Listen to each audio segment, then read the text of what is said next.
ছাত্রছাত্রী আজকে তোমাদের ভৌত বিজ্ঞান পরীক্ষা হয়ে গেল। ভৌত বিজ্ঞান পরীক্ষার প্রশ্নপত্রের উত্তরগুলি তোমরা মিলিয়ে নাও।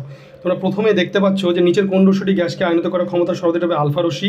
ফিউজ তারের বৈশিষ্ট্য হবে উচ্চরোধ নিম্ন গলনাঙ্ক। আধুনিক দীর্ঘ পর্যায়সান্তে কয়টি সেনা, সেটা হবে 18টি। এরপরে তোমাদের যে প্রশ্ন আছে নিচের কোন যৌগটি সম্পূর্ণ অণু হিসাবে পৃথক অস্তিত্ব নেই, এটা হবে NaCl।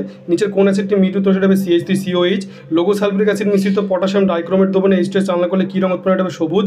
নিচের কোন আকরটি অ্যালুমিনিয়াম আকর, হবে বক্সাইড। ত্রিবন্ধনীতে অসম্পৃক্ত হাইড্রোকার্বন শনাক্ত করে, এটা হবে C2H2। গ্রিনহাউস গ্যাসটি শনাক্ত হবে জলীয় বাষ্প। এসটিপিতে 22 গ্রাম CO2 এর আয়তন, এটা হবে 11.2 লিটার। এরপরে যে প্রশ্ন রয়েছে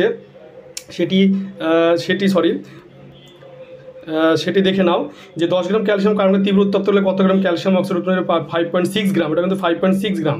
এরপরে রয়েছে তোমাদের তাপ পরিবাহিতাঙ্ক যে নির্ভর করে, এটা হবে তোমার পরিবাহীর উপাদানের প্রকৃতি।